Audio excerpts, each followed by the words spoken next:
अस्सलाम वालेकुम रहमतुल्लाहि बरकातहू। अज़ीज़ तलबा, जमात 8वीं तारीख़ और शरीयत में इससे कबल वीडियो में हमने आपको सबक नंबर 1 तारीख़ के माखज़ात या तारीख़ के माखज़ इसकी शुरुआत की थी। इसमें हमने देखा था कि तारीख़ के माखज़ यानी ऐसे माखज़ात या ऐसे ज़राए ऐसे सोर्सेस ऑफ हिस्ट्री जिनके ज़रिए जो है हमें जो है तारीख़ के मुतालिक क्या होती है मालूमात मिलती है। कुछ ऐसे सबूत होते हैं जिनके ज़रिए जो है हमें किसी भी मुल्क की या किसी दुनिया की या किसी भी इलाके की तारीख़ समझने में मदद मिलती है। उसमें सब में कबल हमने देखे थे कि तबई माखज़ में हमने देखे थे इससे मुख्तलिफ अशिया है, इमारतें हैं, सिक्के हैं, मुजस्समे हैं, इनका शुमार तबई माखज़ में होता है। उसके बाद हमने इमारतें और तामीरात जैसे बहुत सारे किले हैं वगैरह हमने सब देखे थे। बहुत सारे किले हैं, अजायब घर है। जैसे इसमें हमने को आपको एक एग्जांपल बताए थे कि जो पूना में आगा खान पैलेस है, इसमें जो है गांधी जी के गांधी मेमोरियल म्यूजियम में क्या किया गया, महात्मा गांधी के इस्तेमाल किए गए कई चीज़ें और कागजात हमें देखने मिलते हैं।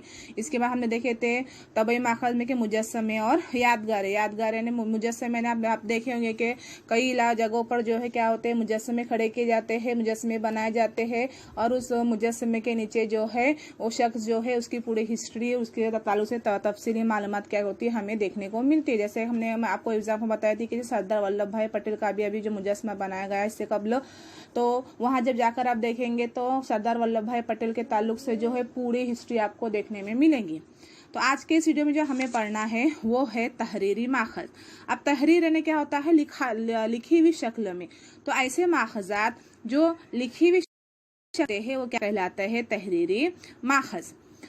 अब इसके बाद जो है तहरीरी माखज़ यानी कौन से, तो तहरीरी माखज़ में हम देखेंगे ख़त व किताबत, उसके बाद है गैर मुल्की अफराद के इंदराजात, अखबारात, सवाने उमरिया, रसाइल, कारखानों के रिकॉर्ड, आप बीती और किताबें।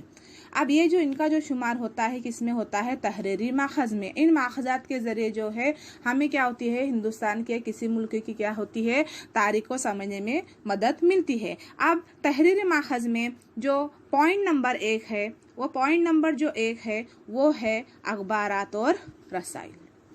अब अखबारात से क्या होता है हमें असली वाक़या से मुतल्लिक़ मालूमात हासिल होती है और इसके साथ वाक़े का जामे तज्ज़िया भी क्या होता है हमें देखने को मिलता है। ये जो अखबारात क्या होते हैं मुखालिफत राय इदारे शाये करते हैं और इस अखबारात जो है देखो सबसे अहम ज़रिया होता है कि हमें जो है इस ज़माने के सियासी, समाजी और माशी और तहज़ीबी तब्दीलियों के मुतालिक हमें जो मालूमात मिलती है वो किसकी मदद से मिलती है अखबारात के ज़रिए। अखबारात जो है उस ज़माने में कौन सी समाजी तब्दीली हुई, कौन सी सियासी तब्दीली हुई, कौन सी माशी तब्दीली हुई और कौन सी तहजीबी तब्दीली हुई। नहीं तो आप देख सकते हैं कि तहजीब में बहुत बड़ा फ़र्क आया है। अब ये जो फ़र्क पहले कैसा था और अब कैसा है तो इससे मुतालिक मालूमात क्या होती है हमें अखबारात के ज़रिए मिलती है। और अखबारात क्या होते हैं बाकायदा जो है कोई भी प्रिंटिंग प्रेस कोई भी अगर इदारा अखबार शाये करता है तो अखबारात को क्या किया जाता है जमा करके रखा जाता है। जैसे हमारे मिसाल है हमारा प्रेस है अपना कोकन की आवाज़, तो कोकन की आवाज़ में आप जाएंगे तो जब से कोकन की आवाज़ जो पेपर निकलना शुरू हुआ अखबार निकलना शुरू है रायगढ़ का आवाज़ है तो वहाँ जाने के बाद वो जितने भी रोज़ के अखबार निकलते हैं वो अखबार क्या होते हैं उनको जमा करके रखने पड़ते हैं। तो अखबार के ज़रिए भी क्या होता है हमें जो है तारीख़ माखज़ समझने मिलती है। और अखबार जो है एक अहम वसीला होते हैं लोगों के अंदर समाजी बेदारी पैदा करने का भी काम कौन करते हैं अखबारात करते हैं। अब यहाँ पर देखो बहुत सारे अखबारात का जिक्र किया गया है कि उस दौर में जो अखबारात थे तो इन अखबारात में जो है यहाँ देख सकते हैं आप एक अखबार का नाम है जो विष्णु शास्त्री चिपलुनकर ने जो उनका महानामा था, महानामा ने महीने में जो निकलता था उसका नाम क्या है हिंदमाला और लोक हितवादी उर्फ गोपाल हरि देशमुख ने क्या किया प्रभाकर नामी क्या हुआ हफ्त रोज़ा क्या किया लिखा। तो विष्णु आप याद रखें कि जो है महानामा जो है हिंदमाला जो है किसने लिखा विष्णु शास्त्री चिपलुनकर ने और लोक हितवादी उर्फ जो गोपाल हरि देशमुख है इन्होंने प्रभाकर नामी हफ्त रोज़ा ने हफ्ते में एक मरतबा से क्या कोकन की आवाज़ हफ्ते में एक मरतबा आता है तो हफ्त रोज़ा जो है अखबारात लिखे गए हैं। इसमें क्या किया गया है मुख्तलिफ खतूत के ज़रिए क्या किया किया गया है, समाज में मुख्तलिफ मौज़ूआत पर क्या किया गया है, इजहार ख्याल किया गया है। उसके बाद नेक्स्ट जो है डॉक्टर बाबा साहेब अम्बेडकर और अखबारात। तो डॉक्टर बाबा साहेब अम्बेडकर ने 1920 में क्या किया, मोक नायक नामी 15 रोजा शुरू किया। किसने शुरू किया? डॉक्टर बाबा साहेब अम्बेडकर ने 1920 में जो है मोक नायक नामी क्या किया, 15 रोजा अखबार शुरू किया। और उसके बाद ऐसा हुआ कि आला तालीम हासिल करने के लिए बरतानिया गए, जिसकी वजह से उन्होंने क्या किया, जो अखबार जो था अपने साथियों के सुपुर्द कर दिया कि इसको जो क्या करो आप कंटिन्यू करो। इसके बाद डॉक्टर बाबा साहेब अम्बेडकर ने अप्रैल 1927 में बहिष्कृत भारत, देखो यहाँ पर आपको तस्वीर दिख रही है, ये जो है अखबार बहिष्कृत भारत नामी अखबार शुरू किया। और ये अखबार उन्होंने जो है अवाम में लोगों को बेदार करने और मुनज़्ज़म करने के लिए इस अखबार में क्या किए, बहुत सारे मज़ामीन लिखे। और इसके अलावा जो है डॉक्टर बाबा साहब अम्बेडकर ने अखबार लिखे जनता और पुरबुद नामी मजीद क्या किए, कौन से दो अखबार, जनता और पुरबुद नामी पुरबुद भारत नामी मजीद उर्दू मजीद अखबार क्या किए, उन्होंने जारी किए। तो देखो अखबार में हमने क्या देखा कि इसमें कुछ तारीखी अखबार का जिक्र मिला है, जिसमें सब में कबल विष्णु शास्त्री चिपलूणकर, यहाँ देख सकते हैं विष्णु शास्त्री चिपलूणकर का महानामा हिंदमाला और लोकहितवादी उर्फ गोपाल हरि देशमुख जो है इन्होंने प्रभाकर नामी क्या किया, हफ्ता रोजा शुरू किया। उसके बाद जो है इसमें अखबार को हमने देखा कि डॉक्टर बाबा साहेब अम्बेडकर, तो डॉक्टर बाबा साहेब अम्बेडकर ने 1920 में मोक नायक नामी अखबार शुरू किया। उसके बाद 1927 में उन्होंने बहिष्कृत भारत नामी क्या किया, अखबार शुरू किया। और उसके बाद जो है दूसरे उन्होंने और दो अखबार शुरू किए, एक था उन्होंने जनता और दूसरा है पुरबुद भारत नामी क्या किया, उन्होंने मजीद दो अखबार शाये किए। उसके बाद अगला जो पॉइंट है वो है नक्शे और खाके। तो देखो नक्शों को भी क्या किया गया है, भारत की तारीख का अहम माखज तस्लीम किया जाता है, क्योंकि नक्शों की वजह से क्या होता है, हमें शहरों या किसी मखसूस मकाम की तब्दीली होती है, उसके नौयत का मुताला कर सकते हैं। जैसा आप देख सकते हैं कि जैसे भी अभी भारत है, हिंदुस्तान है, तो हिंदुस्तान जो है पार्टीशन से पहले कैसा था, हिंदुस्तान के पार्टीशन से पहले का मैप कैसा था, फिर हिंदुस्तान का पार्टीशन के बाद का मैप कैसा हुआ।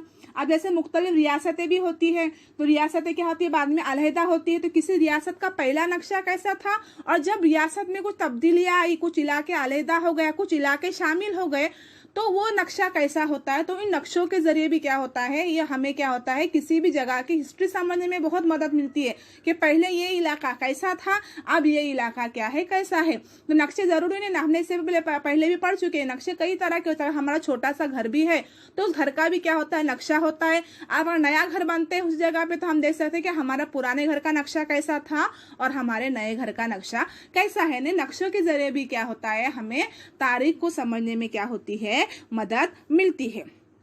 उसके बाद यहाँ देखिए जिक्र किया गया है कि बरतानवी दौर में कायम शुदा एक आज़ाद महकमा सर्वे ऑफ इंडिया ने क्या किया, भारत के मुख्तलिफ सूबों और शहरों का साइंटिफिक तरीके से जायजा लेकर नक्शे तैयार किए। देखो यहाँ पर आपको एक चीज जो याद रखनी है वो ये चीज है कि बरतानवी दौर में, किस दौर में, बरतानवी दौर में एक महकमा, आज़ाद महकमा कायम किया गया। उस महकमे का नाम क्या था, सर्वे ऑफ इंडिया। क्या नाम था महकमे का, सर्वे ऑफ इंडिया। तो सर्वे ऑफ इंडिया ने भारत के मुख्तलिफ सूबों और शहरों का क्या किया, साइंटिफिक तरीके से, साइंसी तरीके से क्या किया, जायजा लिया और क्या किया, भारत का नक्शा तैयार किया। अब नक्शों की तरह माहिर तामीरात आर्किटेक्ट के तैयार करदा खाके भी फन इमारत साजी के नीज किसी हिस्से की तरक्की की क्या होते हैं, जायजे का क्या करते हैं, हमें क्या करते हैं, इल्म देते हैं। उसके बाद देखो यहाँ पे एक चीज आपको बताई गई है कि मुंबई में मसला मुंबई पोर्ट में ट्रस्ट के पास जो मुंबई बंदरगाह के पहले तैयार करदा खाके है, आगे चलकर बंदरगाह को तरक्की देने के लिए माहिर तामीरात और इंजीनियरों के तैयार करदा खाकों की मदद से मुंबई शहर की तरक्की की मालूमात हासिल होती है। यानी जो पहले मुंबई जो बंदरगाह के पहले पर क्या किए गए थे, खाके तैयार किए गए थे। उसके बाद क्या हो गया, बम्बई पहले जैसा रहा कि नहीं हुआ, बम्बई में क्या हो गए, बहुत सारे क्या हो गए, चेंजेस हो गए, बहुत सारे कई सारे चेंजेस हो गए। तो ये वो नक्शे के जरिए क्या होता है कि पहले बम्बई कैसी थी, पहले बम्बई का नक्शा कैसा था, बाद में जब तरक्की हुई तो तरक्की होने के बाद जो डेवलपमेंट हुआ, मुंबई में काम किया गया, तो काम करने के बाद क्या हो गया, नक्शा कैसे हुआ। जैसे भी हमारे इधर अभी फिलहाल सड़कों का काम चल रहा है ना, हाईवे बन रहा है, तो हाईवे बनने के बाद आप देखेंगे कि हाईवे से पहले पुराने नक्शे में हमको क्या दिखेगा कि यहाँ देखो हमारे अतराफ में बहुत सारे घर थे, है ना, बहुत सारे दरख्त थे, बहुत सारे से टेकड़ियाँ थी, पहाड़ थे। तो अब क्या होता है, हाईवे बनने के बाद आप देखेंगे कि उस नए नक्शे के अंदर ये सब चीज़ें नहीं होंगी। तो हमको ये फ़र्क हमको समझ में आएगा कि किसी भी इलाके की तरक्की से कब्ल का नक्शा कैसे था और किसी भी इलाके की तरक्की के बाद का नक्शा कैसा था। तो ये तमाम जो चीज़ें हैं हमें किसके ज़रिए समझ में आती है, तहरीरी माखज़। तो तहरीरी माखज़ देखो आपको याद रखना है, तहरीरी माखज़ कौन कौन से है। पहला है ख़तो किताबत। ख़तो किताबत यानी बहुत सारे ऐसे खुतूत होते हैं, तो इन खुतूत के ज़रिए भी क्या होता है, हमें जो है हिंदुस्तान की जो है खुतूत के जरिए भी क्या होता है, हमें हिंदुस्तान की या किसी इलाके की क्या होती है, तारीख को समझने में क्या होती है, मदद मिलती है। दूसरा है गैर मुल्की अफरादात के इंदराजात, यानी कोई भी अगर गैर मुल्की हमारे मुल्क में आता है, हाँ हम किसी मुल्क में जाते हैं तो उस वहाँ के इलाके के बारे में जो कुछ भी मालूमात लिखी जाती है वो है। उसके बाद अखबारात है, फिर सवाने उम्रिया है, किसी भी शख्स के बारे में कोई सवाने उम्री लिखता है तो सवानी उम्रिया जो है ये भी क्या होता है, बतौर तहरीरी माखज़ यूज़ होती है। उसके बाद रसायल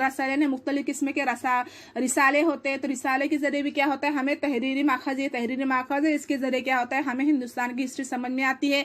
उसके बाद कारखानों के रिकॉर्ड, कारखानों के यानी फैक्ट्रीज जो होती है, तो फैक्ट्रीज के रिकॉर्ड के जरिए भी क्या होता है, तारीख हमें समझने में मिलती है। उसके बाद आप बीती यानी क्या होता है कि इंसान जो है अपने पर बीती हुई जो कोई भी चीज़ जब तहरीरी सूरत में लिखता है उसे क्या कहते हैं, आप बीती कहते हैं। तो आप बीती के जरिए भी क्या होता है, हमें तारीख समझने में मदद मिलती है। और सब में अहम जो है किताबें, तो किताबें आप देखेंगे कि बहुत सारी हिस्ट्री की बुक्स होती है। अभी आप बड़े हो चुके हैं तो इंशाल्लाह मुताले की आदत डालिए, तो बहुत सारे ऐसी किताबें होती है कि इन किताबों के जरिए जो है हमें क्या होता है, हिंदुस्तान की या किसी भी इलाके की तारीख तहरीरी तौर पर क्या होती है, पढ़ने में या समझने में मिलती है। तो उम्मीद करती हूँ कि आपको जो है दोनों माखज़, तबई माखज़ और तहरीरी माखज़ समझ में आ गया होगा। इंशाल्लाह आइंदा वीडियो में मैं आपको ज़बानी माखज़ समझाऊंगी। जज़ाकल्लाहु खैर।